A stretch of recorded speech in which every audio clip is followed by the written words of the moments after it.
Welcome back to another episode of Rock Boys Football late Saturday night. The USC commitment sweatshirt comes back on. It's really at this point just staying permanently on. Four-star wide receiver Luc Weaver committing to USC. Now, this is one of those unique names where I haven't really talked a ton about this kid. And I feel like we've talked about just about every USC target in 2026. Luc Weaver, kind of flying under the radar. We should change that. Like, this kid is very easy to sell the USC fans on. 6'3", 200 pounds, 10.68 in the 100-meter dash, caught for over 1,000 yards during his junior year. Size, speed, productivity at the high school ranks, those are the boxes that you want to see checked. And, it's actually a funny conversation with Luc Weaver. When I saw that he was trending towards USC, I dove into the junior year film and said that this kid looks like he's burning. Like, he looks like he's really, really fast working vertically down the field. Then I looked at the track times from his sophomore year because that was all I had access to and said, hey, yeah, 10.9, it's fast. Like, he's fast. I kind of thought he was faster. Then you take a look at the track times from a couple of days ago, put up a 10.68 in the 100-meter dash. It's like, yeah, that's what I'm seeing on film. And that's a long way of saying that the track times match up with how this kid plays football, which is really importantly. I think sometimes we get really caught up with track times with players that don't necessarily play as fast as they run in track and field. Luc Weaver's not one of those guys. He's all of 6'3", pushing 200 pounds, one of the fastest football players on the field, tracks the ball vertically down the field exceptionally well. This kid checks a lot of boxes in terms of what you are looking for at the wide receiver position. Really excited to get into a little bit more of Luc Weaver, take a look at the junior year film, and then kind of open up the conversation of one, who's next to commit to USC? Number two, hey, how's this wide receiver class going to finish for USC in 2026? Before we get into it, as always, it's an obligation at this point to the USC fans. Appreciate you guys. Whether it's in the YouTube comment section, whether it's on Twitter, the amount of support y'all are showing the boys has been amazing.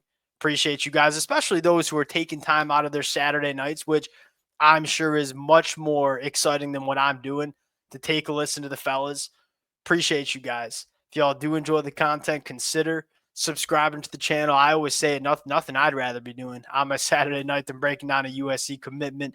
Without further ado, let's get into it. Now, again, the athletic profile jumps out to you at first, right? 6'3", 200 pounds, 10.68 in the 100-meter dash. He backs it up with the production on the high school football field. Like, Friday nights, this is a dude that averages 20 yards per catch, caught for over 1,000 yards during his junior year. I think he's probably a little bit underrated because he's just emerging on the scene. I had played basketball as a kid, only caught for 400 yards as a sophomore. So, kind of a late riser. What I'll say there is I love late risers at the high school ranks. A lot of times you see these kids kind of getting tapped out going into their senior year. Guys that have been on the scene since freshmen in high school, not necessarily getting better at a really fast clip towards the end of their high school careers. Sometimes these kind of kids like Luc Weaver, that they're a little bit of a late bloomer, getting better faster going into their senior year.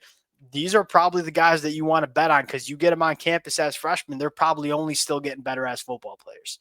Now, you dive into the film of Luc Weaver, there's a lot to like, and it just starts with the size and the speed that he has. Like, if you're a defensive back, are you big enough to deal with Luc Weaver, who is 6'3", 200 pounds? And if you're big enough to deal with him, are you fast enough to deal with him? And then look at the tracking ability too. Like, it's one thing to just really run in a straight line fast. It's another thing to track footballs. That looks so routine for Luc Weaver. He's a really efficient mover, talking a little junk at the end of the play, which I certainly love. Work in the middle of the field here, big time catch radius, dynamite after the catch too. Look, if you're a safety that takes a bad angle, he is going to run right by you. And if you're a safety that can actually get hands on Luc Weaver, he's 200 pounds. Like, he's a load to bring down. He's very competitive with the football in his hands as well. Continuing to work through the film, you see a lot of intriguing stuff. Like, how about what you'd say is like body control, coordination, focus? Like, that is a very, very difficult catch to make. The hand-eye coordination is certainly there. Like, I mean, that's you want to go press man with no safety help. That's probably, oh, there was safety help, and it don't even matter. Luc Weaver's just making it happen. The safety comes out of nowhere. That's what you're getting here. Can can can win in a lot of different ways is probably the best way to sell this kid. With a lot of these track and field wide receivers, they only win in a straight line. They only win vertically down the field. Look, Luc Weaver can do that because he's one of the fastest players in this class. But more importantly, he's really big, has a big time catch radius, can win after the catch as well. He's not just a one trick pony that you put him on the boundary and tell him to run in a straight line. Like, he's got a fully developed route tree. There's a lot more this kid can do than just run straight in a really, really fast in a straight line. Continue to work through it. Physicality at the catch point, tracking ability, body control around the sideline, all things that you love to see checked off. Continuing to work through it. Physical after the catch. That's what we like, and he's a big dude, and he certainly looks it too. Continue to work through it. Again, I just think there's a little clean route there, creating some separation. A lot of different ways that you see this kid win, and that's exciting. How about yards after the catch? Just get the football in this kid's hands, let him do the rest. I think this is a really sneaky get, and I wouldn't be surprised. Like, you go back to the recruiting rankings, I think he's a little bit lower in the rankings as we sit right now. Number one, because he wasn't like this kid as a sophomore that was a big name early. And so when you don't start high, you kind of have to work your way up the recruiting rankings. I think that's kind of what's happening with Luc Weaver. And I'm guessing the track and field times that he's putting out as a junior going into his senior year, that's going to give him a bump too. And look, at the end of the day, I don't think USC cares about the recruiting ranking of this kid. He checks the boxes that USC wants to see checked with their wide receivers with that size speed profile. I don't think USC gives a darn what he's ranked according to 24/7 Sports. Now, looking at the wide receiver board for USC, you got 5 commitments in the fold. Would be surprised if USC takes more than 6. I think the last name that we're probably watching. Now, you have Caden Dixon-Wyatt committing tomorrow.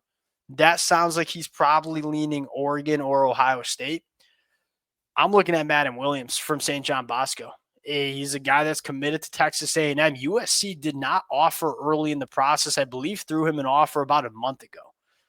I think USC's a real threat with Madden Williams. And that's another guy that checks a lot of boxes. One of the more polished wide receivers that you see in the 2026 cycle. To me, I'm good with just a 5. Like, I love Madden Williams to get added to this class 100%. If I'm Chad Bowden in USC, my next priority in terms of the offensive side of the football, in terms of the offensive skill, is locking in Mark Bowman. Like, you have your 2 running backs. You're trending in the right direction for Ryder Lyons. You got 5 wide receivers committed. In my opinion, all the effort, attention, resources should be going and trying to win it out for Mark Bowman, because that's a rare cat at the tight end position. And you talk to me, he's one of the best pure pass catchers in the 2026 class. And I'm including the wide receivers. Not very often do you have a tight end like this right in your backyard. Like to see USC go make it happen for him. Now, in terms of the next commitment for USC, who's next on deck? We are on I think we've done a USC commitment, whether it's a portal commitment, whether it's a high school recruitment commitment. I think we're going on 5 days at this point. Who's next? I'm going to go with Malachi Lee from Hawaii. And why am I going Malachi Lee? Well, look, if you're an offensive lineman that wants to play for USC, you better get committed. USC's already got 5 commitments, obviously adding a guy like Kenny Pepe. If Malachi Lee wants a spot for USC in this 2026 class, I think it's about time to give that verbal commitment, because those spots are running out. And that's the benefit of building such a big class early for USC. Is it's not like you pressure these kids to commit before they're comfortable, but at a certain point, it's like you can't drag it on, because those spots are filling up for USC, and they're filling up really quickly.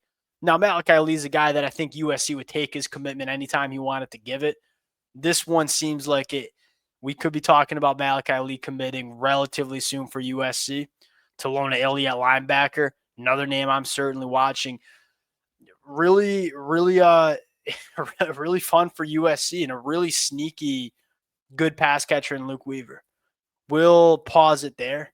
Appreciate you guys rocking with it. Again, if y'all do enjoy the content, consider subscribing to the channel, and we'll talk to y'all later.